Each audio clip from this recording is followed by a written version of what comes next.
So if you can help us out, it's really important that you go ahead and text your questions in.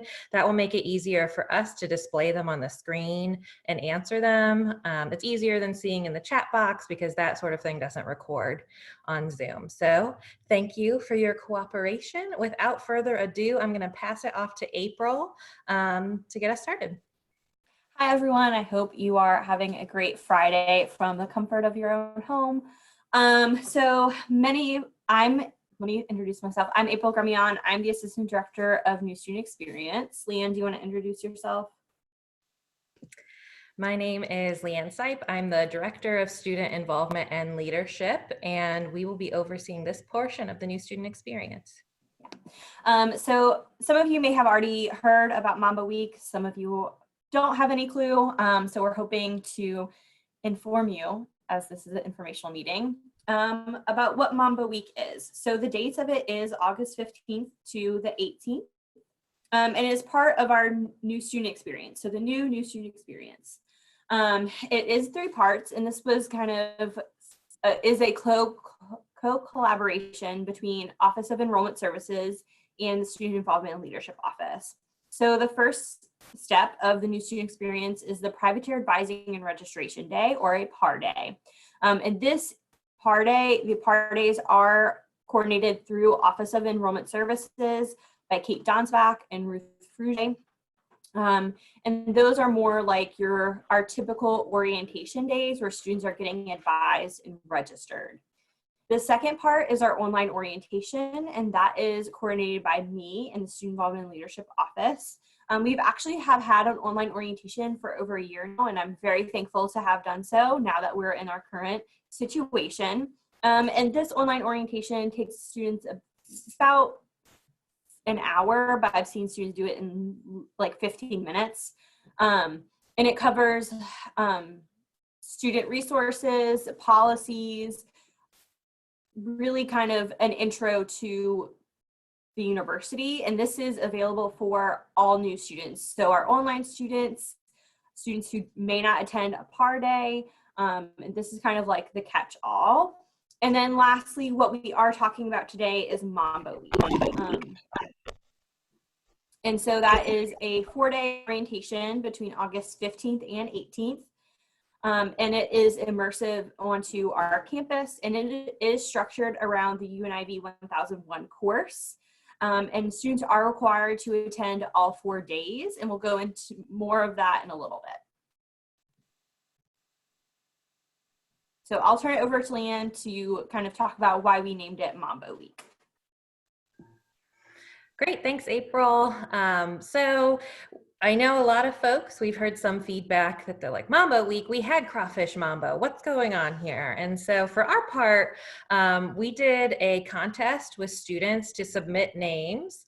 And in case y'all weren't aware, and not just because of COVID-19, Crawfish Mambo has been retired. They're combining forces and working with Suckoff from here on out as far as big crawfish boils go. And so when this name was submitted, with that in mind, we just really thought it was a great name for a lot of reasons. And our students agreed this is what they voted for. So as you can see, our explanation. What's in a name? Like our city, Mambo represents a rich cultural tapestry with threads from Haiti, Cuba, and beyond. It embodies celebration, collaboration, and community, like the iconic song Mardi Gras Mambo and the Cuban social dance, which bears its name. So what's unique about Mambo as a dance, as music, and in culture is that it is collaborative, it's celebratory, and so for us, what better way to set the tone for new students to come to campus? And knowing that Crawfish Mambo as an event has retired, this is a way that we can keep that name alive and still keep honoring that tradition and get students connected to alumni from the very start as soon as they come to campus. So Mambo is an acronym, as you can see. It starts with Move-In Day for those students who live on campus. We're still going to call it Mambo for people off campus. It's not going to suddenly be Ambo Week, a little strange. And A stands for academic preparation, M for making memories, B for building community, and O for orientation. So these are kind of our guideposts, things that we want to make sure that we emphasize throughout these 4 days to really make sure that students are prepared.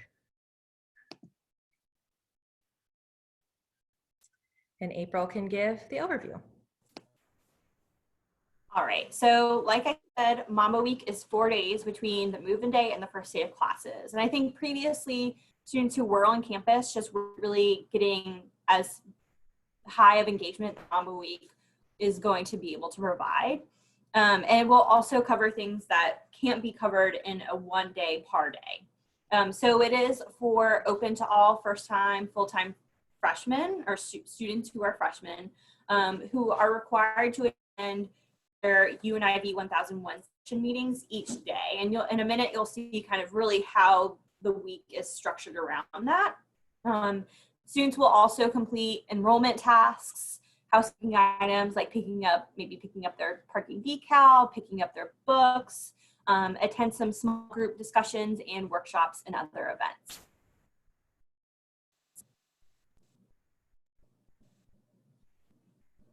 And Leanne is gonna kind of get into the nitty-gritty of it. Sure. So this schedule might look like a lot, but this will be helpful for you to have in the future. We have in general around 1,000 new students, just in new freshmen who come every year. And so one of the challenges with this program is that we have very few physical spaces on campus that can accommodate groups of that size. And so one way that we're accommodating that is by adopting a block schedule. So working with UNIV and our dear Hannah Knight and our academic advisors, what we've done is we're working with the different UNIV sections and we're splitting them into two halves. So basically there will be what we're generally calling an AM and a PM schedule. So if you look at each day, we do have things in blocks where the things that are, for lack of a better term, the most mandatory, right, such as UNIV, are grouped together either in the morning or in the afternoon. So if you look at Saturday, for example, we're going to have a big formal welcome for all students, but again, it'll be 500 of them, or thereabouts half, in the University Center Ballroom, where we will officially welcome them to campus and to Mambo Week, and then transition them to meeting their orientation leaders, their peer mentors, and their UNIV instructors. And that will be their first day. On the the less mandatory part of the day are service projects. So you can see our afternoon group will start the day with service projects and our morning group will end the day that way. And then we're doing dinner on their own. After all of that, folks are gonna need a lot of break time, we're guessing, some time to decompress. And so we're setting them free for dinner for a few hours, and then our optional programming in the evening. If they've done everything they need to do for UNIV, they've got everything for their rooms. If they're living on campus, they can join us for some evening entertainment.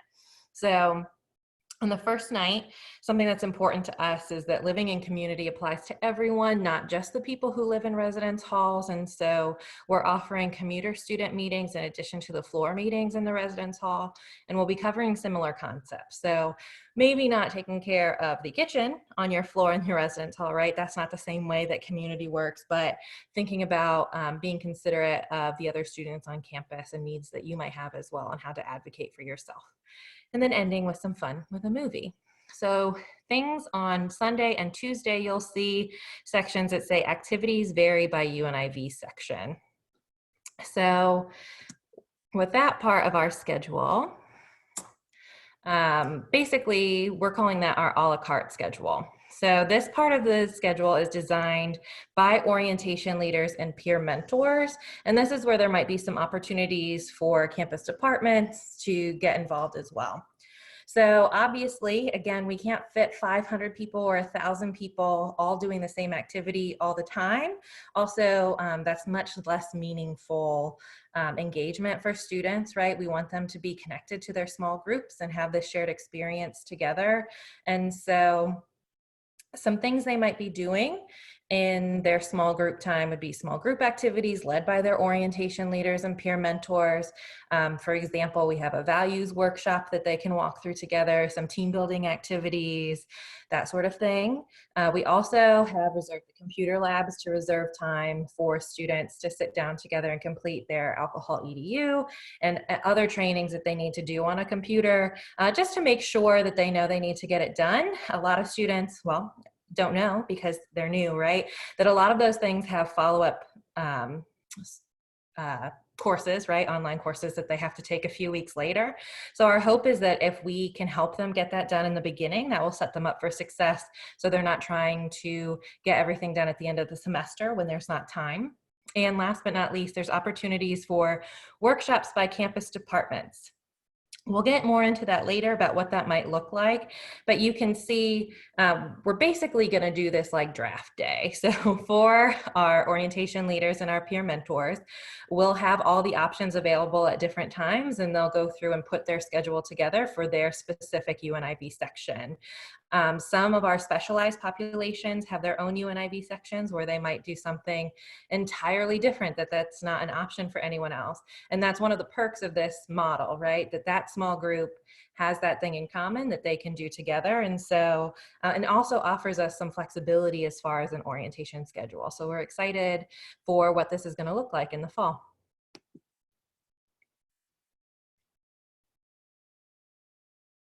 So I think one thing that Leanne didn't mention that is important is that each student is going to get kind of a personalized Mambo Week schedule. So their schedule will look like everyone else is in their UNIV section, but it will vary per UNIV section.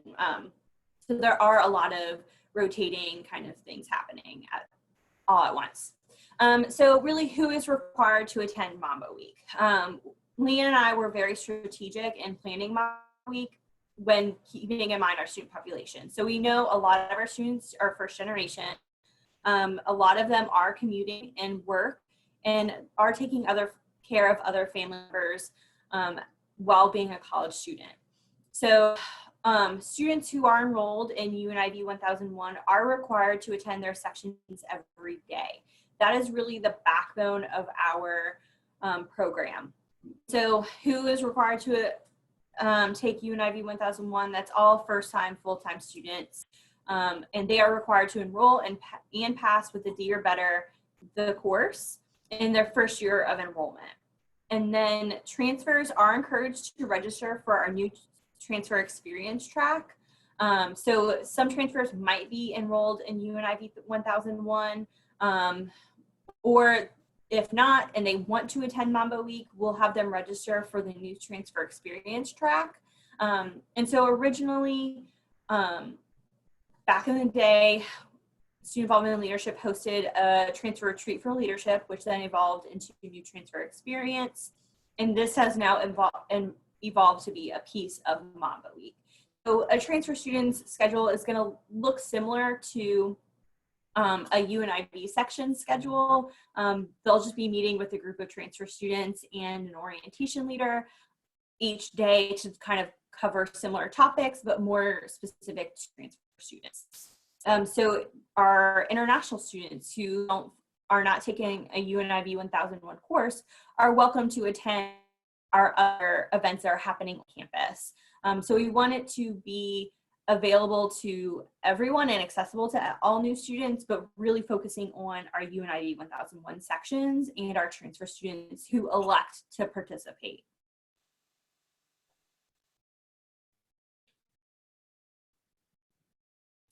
So how can you get involved? We really want Mambo Week to be a cross-campus collaboration because we think if we show our students that we can work together to invite them and welcome them into our community and our campus, then they'll get more involved and really, plant roots into our community. So there are a few questions. I'll go through them really quickly and then we'll kind of go into them more specific. So you can volunteer to be an FYI, which answers people's questions and give directions, provide meals, present a workshop, apply to speak at Bruno Talks, hold open office hours, and table at a campus resource browse.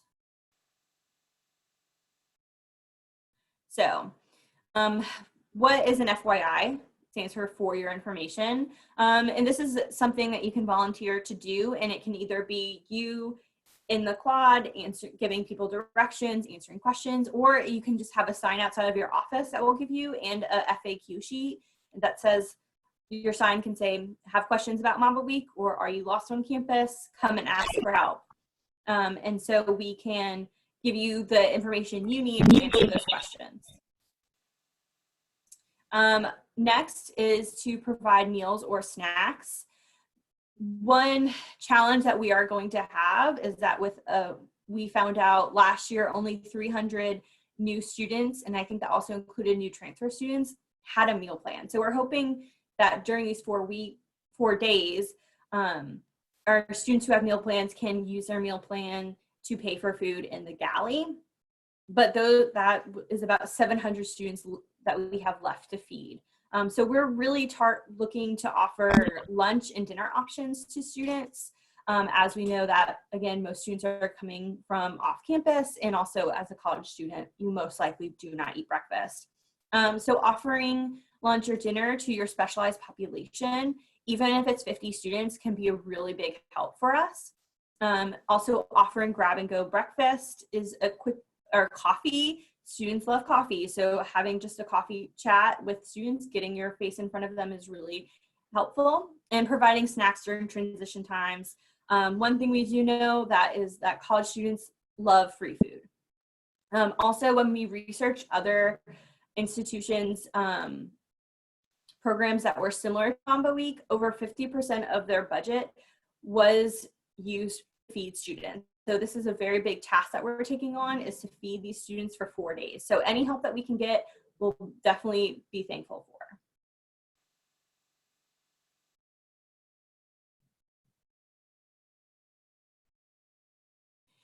All right, so next, this really goes into the a la carte option that Leanne mentioned, is holding open office hours. So if you provide a specific service for new students and students need to drop off a form, or you just need to have some time for them to come and answer questions, let us know when you're going to be in your office, and we can put that on our schedule for options for students to come and do. We don't really know when students will be able to come, just depending on what their orientation leader or peer mentor decides for their schedule, but we want them to be able to complete important tasks. And then next is table at our campus resource browse.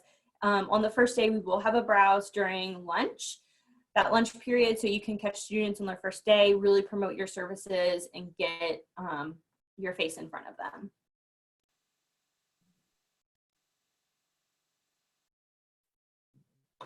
So, and also present a workshop. So let us know if you have a specific workshop that you would like to host, maybe describing the services that your office can provide, or really teaching skills to students is a really great option.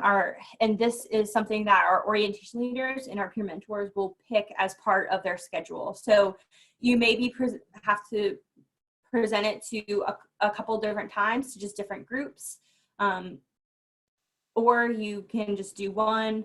But again, keeping in mind that location is really limiting the size of our groups. Up next is kind of a new thing for us, is called Bruno Talks. I'm sure most people are familiar with TED Talks. This is kind of our spin on it. And we know that the right story at the right time can really influence students' mindsets and can really resonate with students. So we are thinking for about an hour, we'll have 5 to 10 speakers tell stories about transition and change. It doesn't have to be UNO related. It doesn't have to be about their college experience. But the more related to that, the better, I think. But still being able to tell a story that could impact a student's life. And so even if the story doesn't have an ending, those are still encouraged. So you can apply to speak there. One thing that Leanne and I are doing is, because of COVID-19, we're creating a podcast that's going to be called Bruno Talks, where we tell stories and invite other people to tell stories with us about all types of different topics too.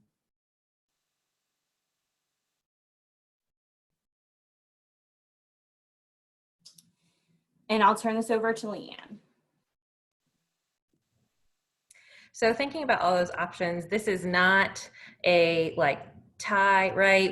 I'm not going to be able to see who said what, but we do want to get a feel for what folks might be interested in most. So if you can take a second, if you're on menti.com, just to let us know, what do you think, what are the things you're most interested in?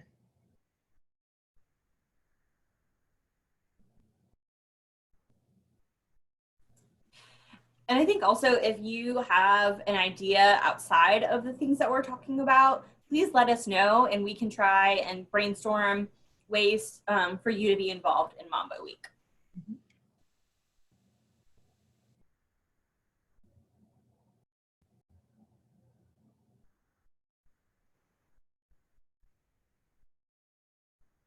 Awesome. This is great feedback because we know that orientation has changed a lot, right? And we obviously have been part of that adjustment, especially obviously with Mambo Week. And so we tried to make sure we offered things that were familiar. So it looks like we have some good options. I'm really excited about having FYI volunteers throughout campus because we all know that with 1,000 brand new students roaming around campus that they might wander off to some place that they are not supposed to be, or they might seem confused. So having folks who are willing to, if they see someone who's lost, ask if they can help is great. One thing I want to emphasize too with the FYI volunteers is that we're going to have a base camp is what we're calling it, or an information station that will always be staffed that has kind of things for those more difficult questions. So one thing that's complicated is since every student basically has their own schedule, is that obviously if someone comes up to you and asks where you need to be, you probably can't tell them. Don't fret. We'll give you tools to kind of walk them through how they can solve that problem for themselves. So that's really our hope. Awesome. We appreciate that feedback.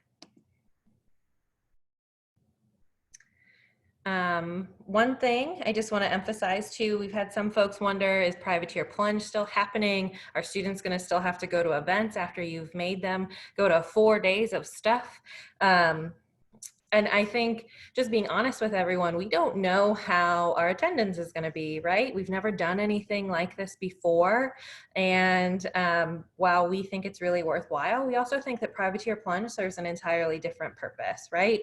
Mambo Week is more about preparation. Privateer plunge is really focuses more on that connection piece, right? So Privateer Plunge will start on the first day of classes, so starting August 19th, so it's entirely separate from Mambo Week. And we really recommend that if you've traditionally participated in Privateer Plunge to keep those general things up. I know, at least anecdotally, the feedback we've had from a lot of folks is those Privateer Plunge events that they host, they don't just get new students too.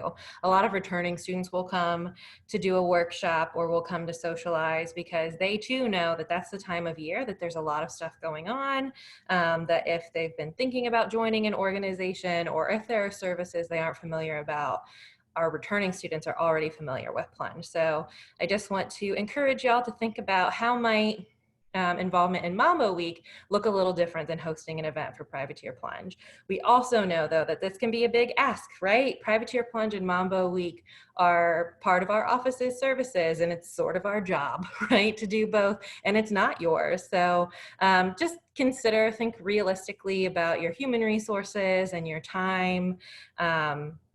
I think especially because of, you know, the unprecedented, bizarre situation we're in now, I think thinking realistically about what can be done and what's realistic for your office is especially important. So I hope we all are learning lessons and taking care of ourselves and kind of drawing boundaries and how can we serve students. So just wanted to touch base in case you had those questions.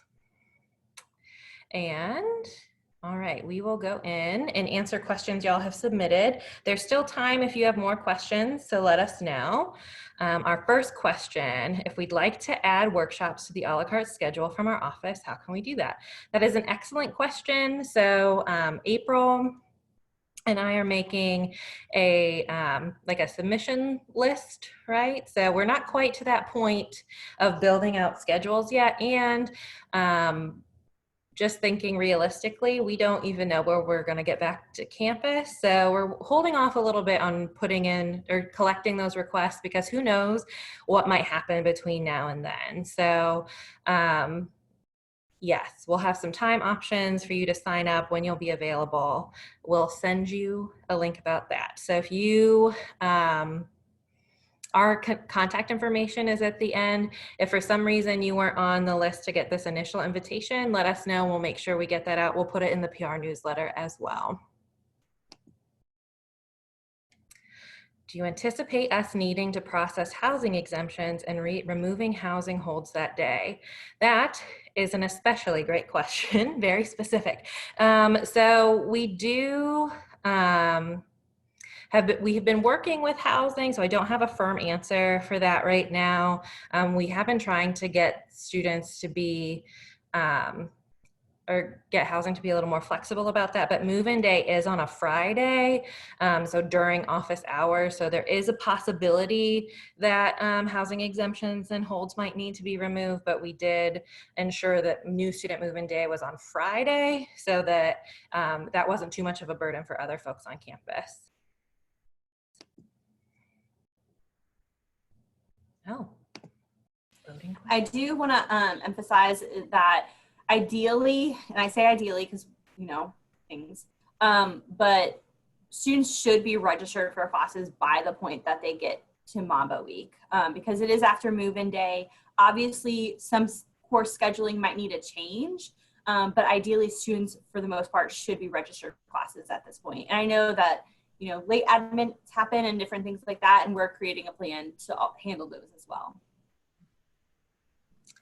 I know some freshmen don't take UNIV 1001. They take a departmental version. Will those students be invited? Absolutely. So we are pulling course lists, but really that UNIV 1001 or their version of it is what their small group will be. So obviously our small groups are going to vary by size, but all new students will definitely be invited. And then for students who aren't taking a form of UNIV, we will be pardon me, sorry, dry mouth. We will be sending them specific invitations for them to register, just so that we know that they're coming and we can kind of form that different schedule for them as well.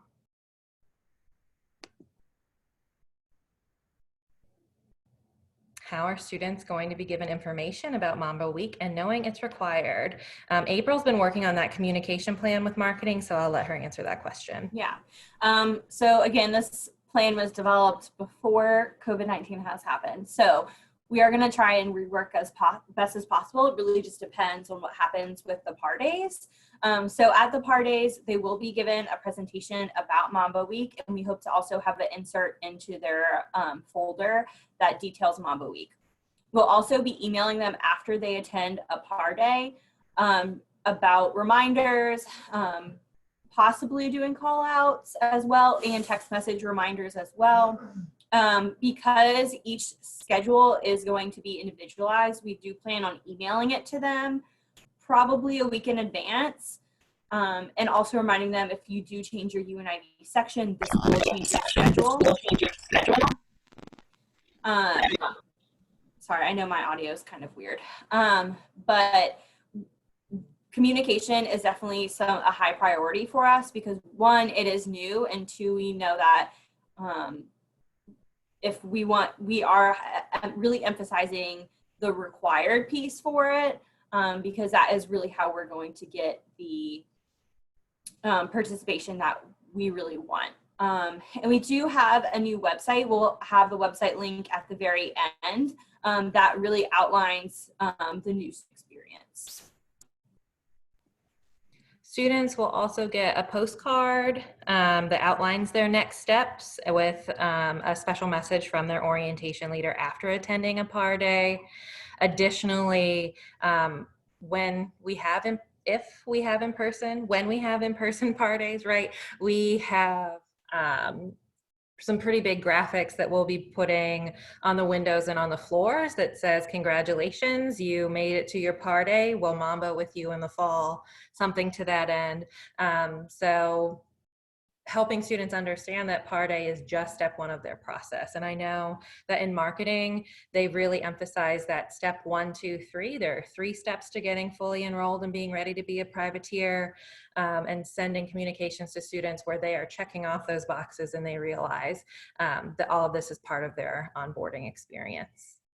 I do see some questions coming up in the chat. I will go through these questions first, and then I will look at the chat, if you don't mind. Will all freshmen be required or forced to attend Mambo Week? So the reality is, we don't have any tool to force or require, right? So the consequence really is going to lie with UNIV 1001. And so that's why, too, with our schedules, we've built what we think is sort of the most mandatory or our plenary events around UNIV, so that way students know that that's definitely the half of the day that they have to attend. And frankly, I think we all need to be realistic and understand that that sort of a la carte part of the day and the evening entertainment, we've got to play that by ear, right? We know that they might not attend because they're too cool for school or because they have other responsibilities, but we also know that they're new and they're looking to make connections, and so we need to be able to offer those things. This is also the first time, right, we're doing anything like this, so we have to be, I think grace abounds is sort of, April and I have been using that a lot, that we're going to offer a lot of grace to each other, to students, to departments with whom we're working, just because this is new. And obviously, this whole process, the COVID-19, working from home, parties having to be delayed, all of this is, a wrench in the system. So we will see. But as far as required, students who miss UNIV sections will have to work with their individual UNIV instructors as far as sort of what the consequence for that will be, or how they make up that sort of what they've missed. As far as the other things that they've missed, our orientation leaders and peer mentors will follow up with them and invite them and see why they're not coming. But no, we are not forcing them. We don't really have a way to do that. All right. I'm getting mixed messages here. There's more available or there's none. Okay, let me pull up the chat and see what's here. One moment, please. Okay, it's not showing up for me for some reason, so. I have the chat pulled up, Leanne. Thank you. Mainly people are really excited about the workshops. Jade said that she'd like to host workshops for pathways. Ellen said that they'd like to host some personal financing workshops, which I think is really important for our students. Absolutely. And Liz said that their undergraduate research is interested in presenting a workshop about opportunities both on and off campus. That's interesting. Awesome. Can you copy that, April, so we can send follow-up so we don't forget about these great ideas? Thank you. Awesome. Yeah, we're excited. I think it'll be I think it'll be great. I think that for our students, this is an opportunity for all new students who are coming to campus to get that small group kind of intensive care and community building that they aren't getting yet.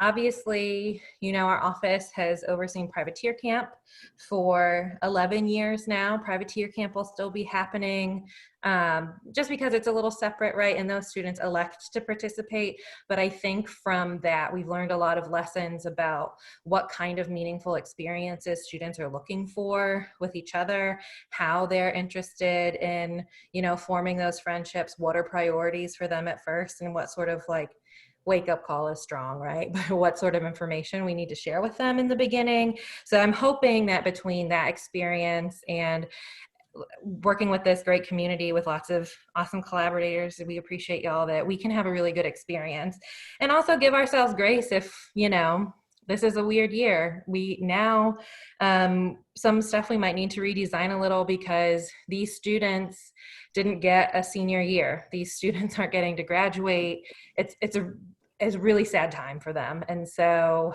we're going to have to think about how we're really going to make going to college and coming to UN especially like a really celebratory time, because they will have missed out on all of that. So, we're hoping that we can be flexible, and we appreciate y'all all being on board for that.